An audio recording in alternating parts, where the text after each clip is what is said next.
And when you got married, you know this in your courtship days, yeah? That was exactly what you planned your marriage to be. You said, I found somebody, and this is the person that I want to spend the rest of my life with. We wake up together every morning, and I never forget that. And when you are courting someone, you love somebody, you can think back on those college days, you can think back on your days when you first met the person, and you can remember the days when you couldn't wait for work to get over. So you could spend the hours together, having coffee together, sitting down, looking at each other's eyes, talking, speaking, laughing, sharing. And as the relationship got more and more progressively more intimate, you shared things you never shared with any human being in your life, because you knew that this is the one you trusted. And I would dare say that when you decided to get married, you planned in your heart, this was the kind of friendship we were going to have forever. We're always going to be the best of friends. We're going to be talking. We're going to give each other time. That was the relationship you planned. I always say, when I got married, I took my best friend home. And I never forget one of my friends in Bible school, when they got married, after the first week, he was so used to dropping his wife home to her parents' home that after he went for dinner, he actually drove to her home and dropped her off. She said, "What are you doing? We're married."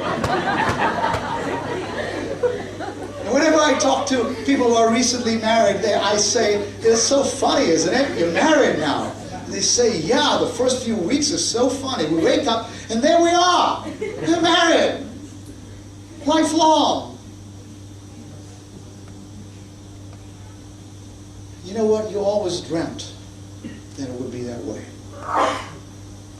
You'd always be talking. You'd always be the best of friends. That's what God wanted. But the role you have to play in order to have that is to be a friend, to learn to be a friend.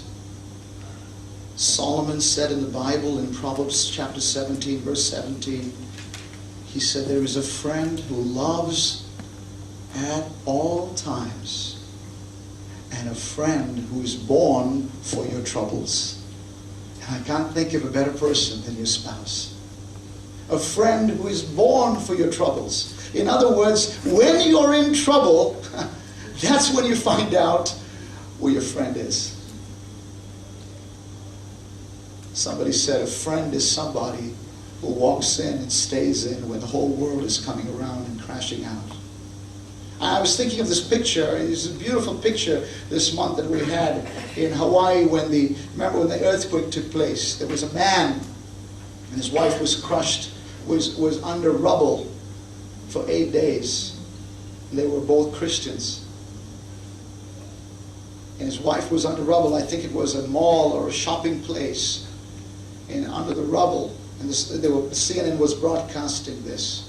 And there she was. Can you imagine? For 8 days she was under the rubble. And he didn't know that she was still alive. And this devoted husband, of course, he went to the site and he went up and down the rubble of that mall, shouting her name, Rose, Rose, shouting her name. Every corner. He really wanted to believe that she was alive. And suddenly he heard a voice back calling his name out.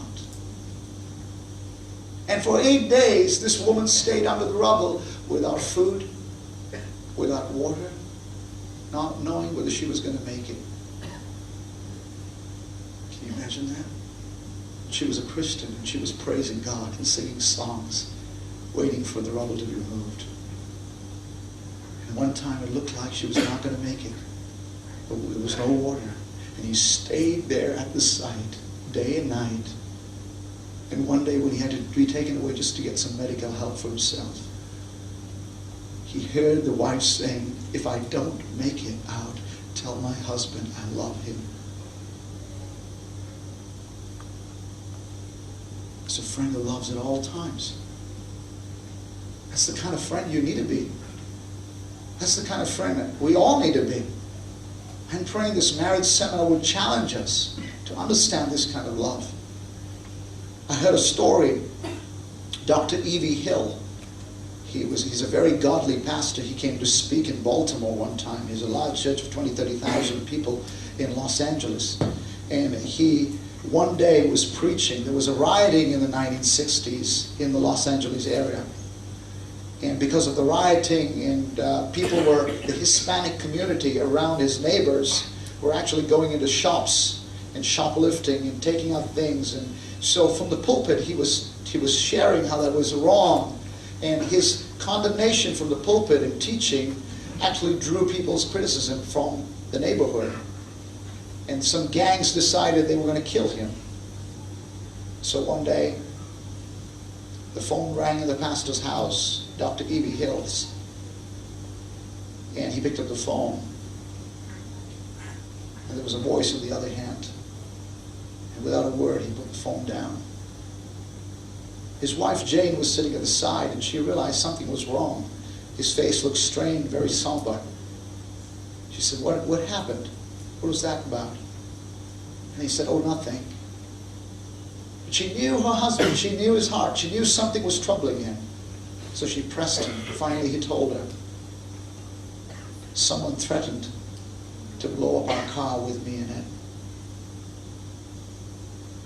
They spent the whole night talking, till late in the night, about how difficult it was going to be to prevent somebody from wire bombing the car. The next morning when he woke up, he was just thankful he was alive. When he woke up,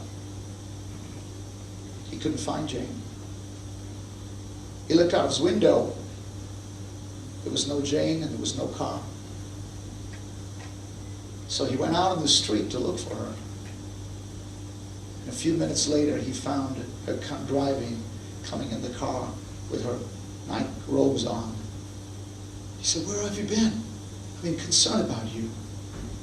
She said, this morning I woke up and I realized that they could have put a bomb in the car last night. I couldn't imagine that anything could happen to you. So I decided to drive it around and test it. But it's okay. They haven't touched it yet.